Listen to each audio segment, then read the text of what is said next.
What's up, everybody? We are back after a week off here with some DraftKings MMA DFS picks, lineup advice, best bets, UFC London, Tom Aspinall, Curtis Blaydes, everything you need for DraftKings, FanDuel, sports betting, you name it. We're here. We got you. Welcome. I'm Brian Jester, co-founder at Occupy Fantasy, joined by Jake the Snake, owner of MMADFS.com. Jake, what's up, dude? A whole lot, man. Looking forward to London Part 2. It feels like a pay-per-view card, and I gotta say, I've seen a focus from you this week that it's a little bit scary. I'm feeling a big week for everyone that's watching this. I'm feeling it, man. Let's hope that comes to fruition.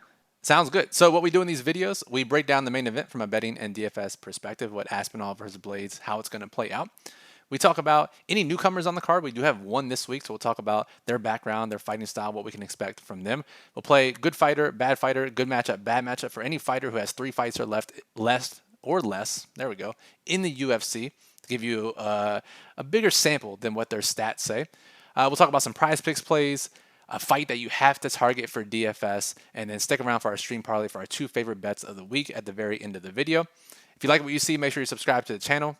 Get notified when we go live, upload any UFC videos. Give us a thumbs up. Any questions you have, you can always comment on the video below or join our Discord server, occupyfantasy.com/Discord, and come chat with us. Sweat out the fight. So, Jake, Aspinall, Blaydes, feels like this is the first 14 fight card we've had in a while. It's a little bit bigger card, a little bit different strategy than we've been used to the past couple of weeks. But talk to me about how this fight plays out, what you expect, and what it means for both low risk and high risk DFS lineups.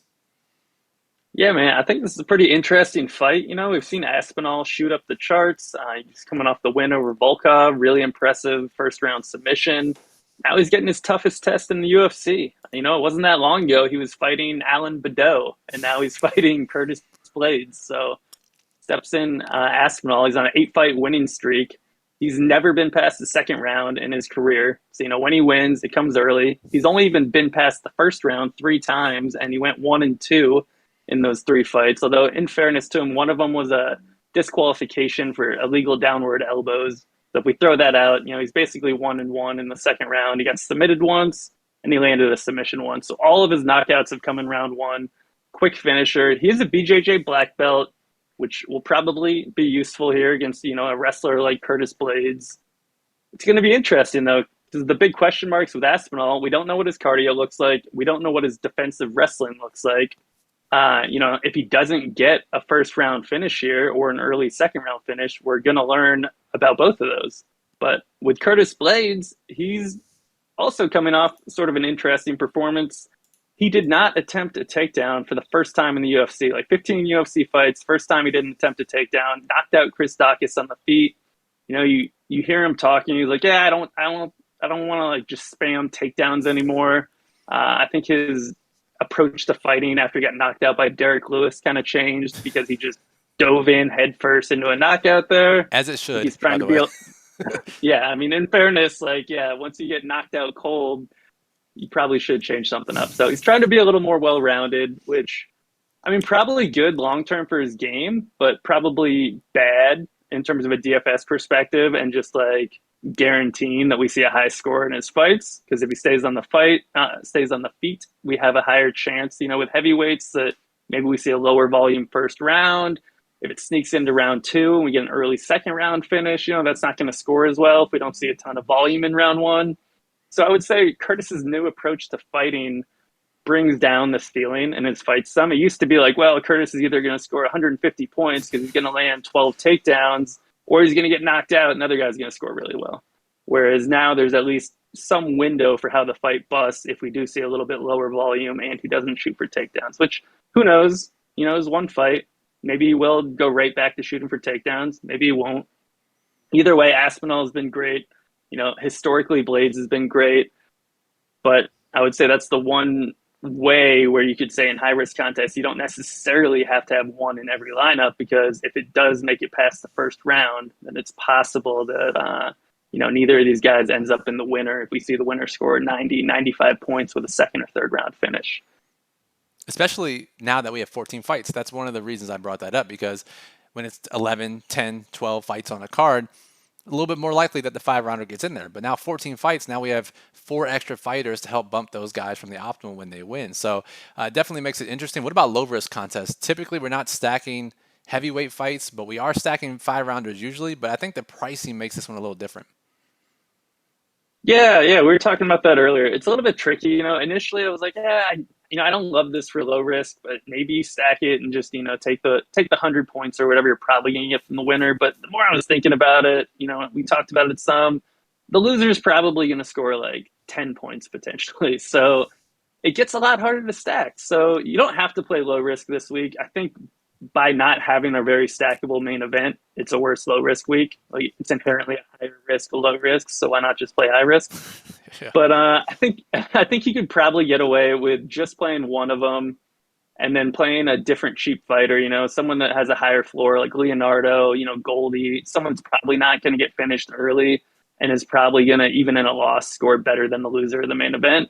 But it's definitely riskier. So I don't love low risk this week, but I think you sort of have to take a little bit of a chance in low risk if you do play it, because it is a little bit tougher to stack the main event. I feel the same way. We're on the same page there. So, yeah, not really a low risk week, but if you do decide to do it, that's probably the way to go. So, all right, let's move on to a fighter making their UFC debut, Charles Johnson. Plenty of experience, lots of LFA fights, tons of tape. Fortunately, we don't have to go scouring on the black market on the internet to find his fight footage. Very easy to find. So, Charles Johnson coming here facing Makayev as the biggest underdog on the card. Jake, what do you make of Johnson? What do you make of his chances in this debut? And, as such a big underdog, is he a guy that maybe we want to target in his second fight? Yeah, so I mean, he's like 10 years older than Mikhail. He's 31 years old, like you said, former LFA champ.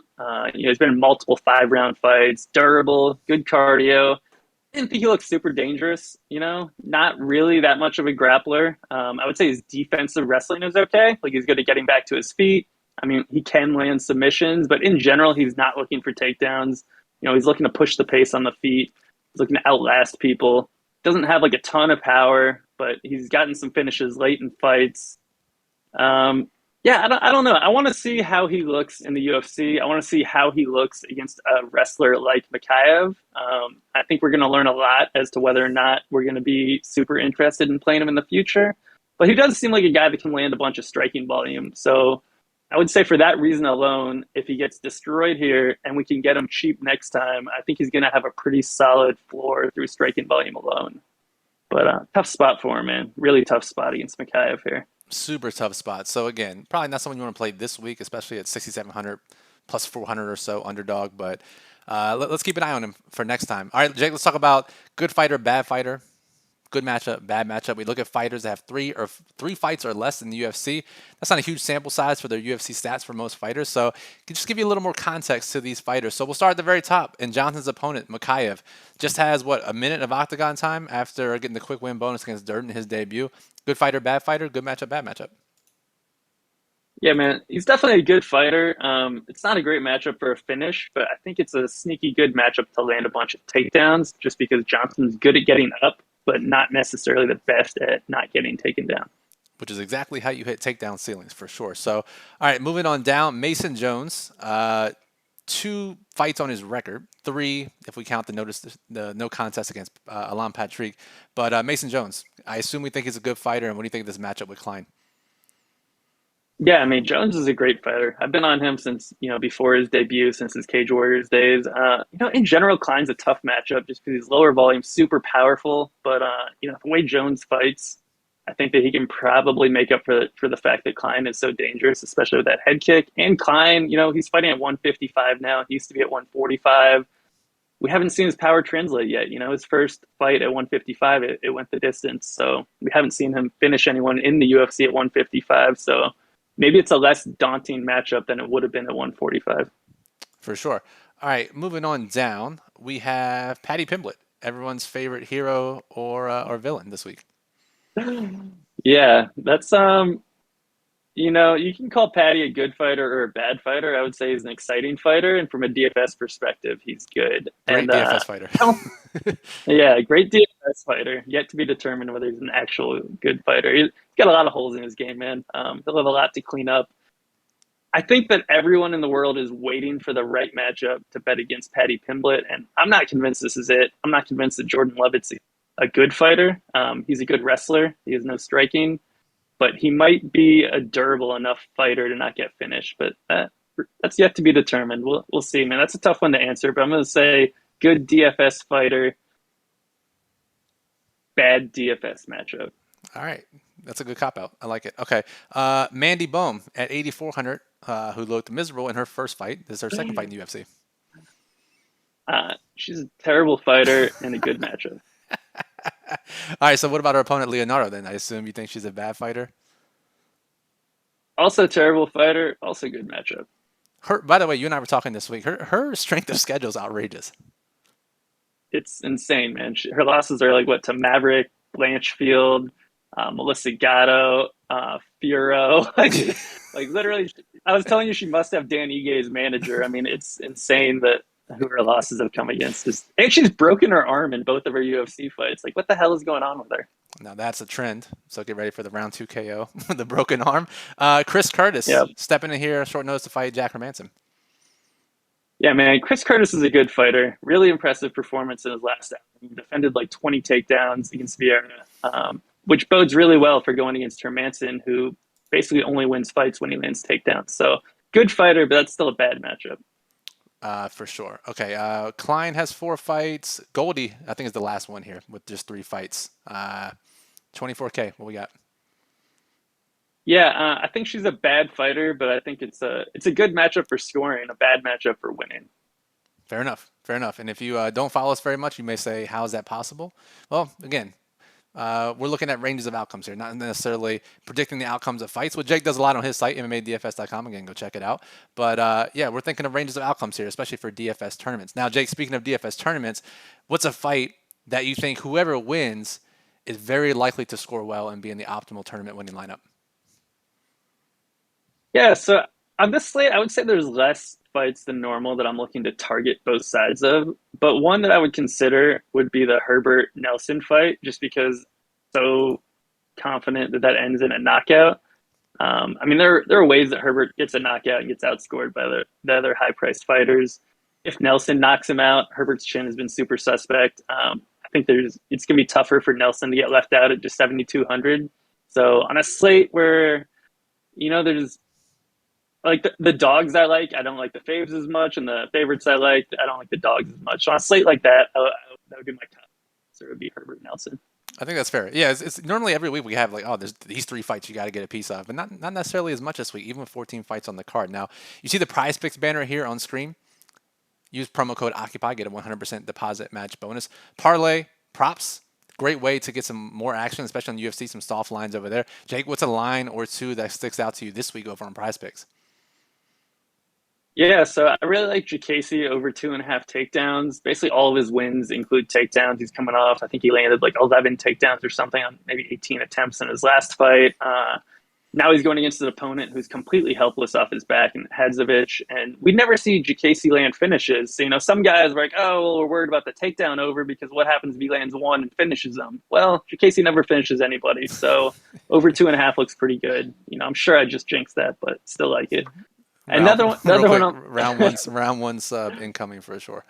Yeah, definitely. Like the dude just fights the decisions every time, and yeah, unless he gets subbed, which that's not going to happen here. But Okay. the other one I like is Aspinall under 15 minutes.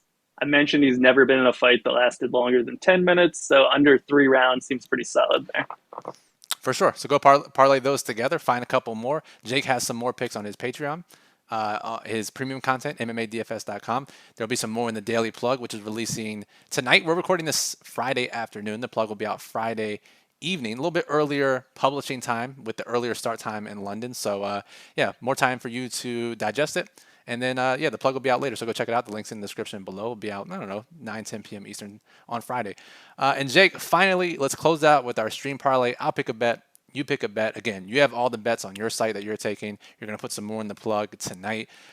For me, we talked about that Mason Jones matchup, and I've seen some Twitter talk about this, but it really sets up really well for a round 3 finish for Mason Jones based on Klein, the cardio advantage here. Jones, maybe a little bit of a feeling out process with Klein's style. So I'll go Jones round 3 win, which I think is plus 900, right? Yeah, no, I like that. I mean, we saw Landwehr finish Klein in the third round with his first career submission, and we almost saw Mike Trezano finish Klein in the third round. So I think that's a smart bet. Klein definitely has cardio issues, so I like that at 9-1. I'm gonna go with Dalby wins by decision, based on the idea that it's plus 150. His money line is negative 225, and all of his UFC fights have gone the distance, except for the one that was overruled to a no contest when he got submitted by Jesse Ronson. So I'll go Dalby decision, and if we parlay those together, that should be plus 2,400. We'll take that. And we're always looking for those money line decision discrepancies. And so we'll take that for Dolby. So plus 2,400. Hey, we'll be rolling. Hit it into pay-per-view next week. I'll be in Dallas next week for the MMA Live Final Championship. We'll still come at you live. I think we're going to do a live stream on Saturday probably. So again, just make sure you're notified. Make sure you're subscribed to the channel. Get notified when we go live, upload videos. Give us a thumbs up if you appreciate the UFC content. Let's do maybe we'll do a giveaway. Comment on this video who you think will be the highest scoring fighter on the slate. Love to hear your thoughts there. And again, if you have any questions, you can always comment. But the best way is in our Discord server. We're there throughout the week. We're sweating the fights together. OccupyFantasy.com/Discord. Go follow Jake on Twitter at DFS_MMA. Follow me at Brian Jester FF. Follow us at Occupy Fantasy. Jake's works MMA DFS.com. Our works OccupyFantasy.com with the daily plug. Occupy model, lineup builder, everything you need to crush UFC DFS. Jake, any final thoughts? Man, I think this is gonna be a fun slate to watch, man. If the last one was any indicator, we should see a lot of finishes. I think there are a lot of options at the top. Choose wisely. Choose wisely indeed. So for Jake, I'm Brian. Appreciate you listening and good luck in UFC London.